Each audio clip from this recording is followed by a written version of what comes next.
అందరికీ నమస్తే. ఇవాళ ఒక మంచి లంచ్ బాక్స్ రెసిపీ తోటి మేము ముందుకొచ్చాను. ఖచ్చితంగా ఈ రెసిపీ మీకు చాలా యూస్‌ఫుల్‌గా ఉంటుంది.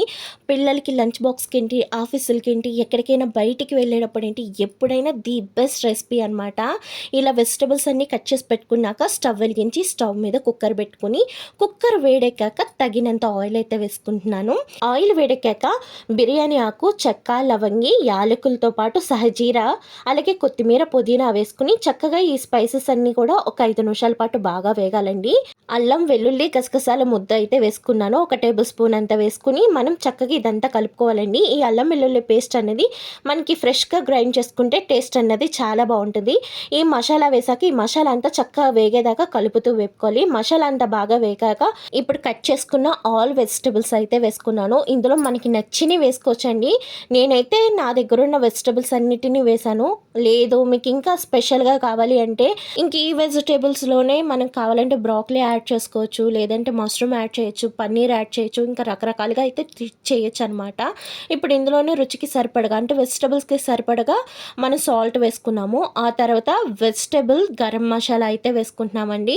ఈ వెజిటబుల్ గరం మసాలా అన్నది చాలా బావుంటదనమాట. మనకి మటను, చికెను వాటికంటే కూడా ఈ వెజిటబుల్ మసాలా అనేది కొంచెం డిఫరెంట్ ఫ్లేవర్‌లో ఉంటది. ఖచ్చితంగా ఇలా వెజిటబుల్ బిర్యానీ చేసేటప్పుడు యాడ్ చేయండి.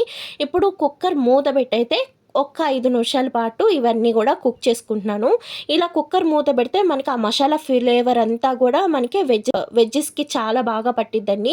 తినేటప్పుడు కూడా ప్రతి వెజిటబుల్‌కి ఆ స్పైసెస్ అన్నీ పట్టి చాలా బావుంటాయన్నమాట. అదే మనం ఇవంతా ప్రాసెస్ చేయకుండా నార్మల్‌గా వెంబటనే వేసేస్తే గనక అంత టేస్ట్ రాదు. అలాగే ఇప్పుడు శుభ్రంగా కడిగిన రైస్ కూడా వేసుకొని మనం ఈ వెజిటబుల్స్‌లో ఒక్క 5 నిమిషాల పాటు వేపుకోవాలి. ఇలా ఏపటం వల్ల ఏంటంటే రైస్‌కి కూడా ఈ మసాలా ఫ్లేవర్స్, ఆ వెజిటబుల్ ఫ్లేవర్స్ అన్నవి బాగా పడతాయి.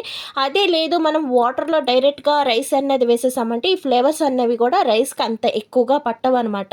ఎప్పుడైనా గానీ రైస్‌కి బాగా ఫ్లేవర్ బట్టి మనం తినే బిర్యానీ మంచి ఫ్లేవర్‌గా, అరోమాగా ఉండాలి అంటే కనుక ఇలా రైస్ అనేది ఒక 10-5 మినిట్స్ పాటు వేపుకొని, ఇప్పుడు మనం ఇందులో ఒక గ్లాస్ రైస్ తీసుకున్నాం కాబట్టి 2 గ్లాసుల వాటర్ అయితే తీసుకుంటున్నాము. నేను తీసుకున్నది నార్మల్ రైస్ కాబట్టి నార్మల్‌గా కొలత అయితే అదే మీరు బిర్యానీ బాస్మతి రైస్‌తో కనుక చేసుకుంటే గనక ఒక గ్లాసు బియ్యానికి గ్లాసున్నర వాటర్ అయితే వేసుకోవాలనమాట. పర్ఫెక్ట్ కొలత అదైతే. ఇంకా నేనైతే కుక్కర్ మూత పెట్టేసుకొని ఒక 3 విజిల్స్ వచ్చేదాకా నేను కుక్ చేసుకున్నాను. అదే మీరు బిర్యానీ రైస్ అయితే ఒక్క విజిల్ వస్తే స్టవ్ ఆఫ్ చేసేసుకోవచ్చు. ఇప్పుడు నాకు 3 విజిల్లొచ్చినియి. స్టవ్ ఆఫ్ చేసుకొని ఆవిరిపోయాక కుక్కర్ మూత తీసైతే చూస్తున్నాను. చూసారుగా ఎంత పర్ఫెక్ట్‌గా కుక్ అయిందో. గింజ గింజగా ఉంటుంది. అలాగే బిర్యానీ ఫ్లేవర్ అన్నది భలేగొస్తుందనమాట. పిల్లల కానించి పెద్దవాళ్ళ దాకా అందరూ చాలా ఇష్టంగా తింటారు. మనకి ఎప్పుడైనా ఆరోగ్యం బాగోలేనప్పుడు, టైం లేనప్పుడు ఇలాంటి రెసిపీస్ చేసినప్పుడు మనకి కొంచెం పనులన్నవి చాలా తగ్గుతాయనమాట. అదే విడిగా అన్నం వండి, చారు కాసి, కూరొండి, వేపుడు చేసి ఇలాంటి ఏం అవసరం లేకుండా సింపుల్‌గా ఒక్క రెసిపీతో మొత్తం పనంతా అయిపోతదనమాట. ఇలాంటి రెసిపీస్ ఎప్పుడైనా హెల్త్ బాగోలేనప్పుడు లేడీస్ చేస్తే చాలా బావుంటది. ఇదే అనమాట. ఈ రెసిపీ మీకు నచ్చిందనుకుంటున్నా. నచ్చితే గనక ఖచ్చితంగా లైక్ చేయండి. ఈ రెసిపీ పైన మీ అభిప్రాయం కామెంట్ చేయండి. స్కిప్ చేయకుండా చివరి దాకా చూసిన మీ అందరికీ థ్యాంక్ యూ సో మచ్.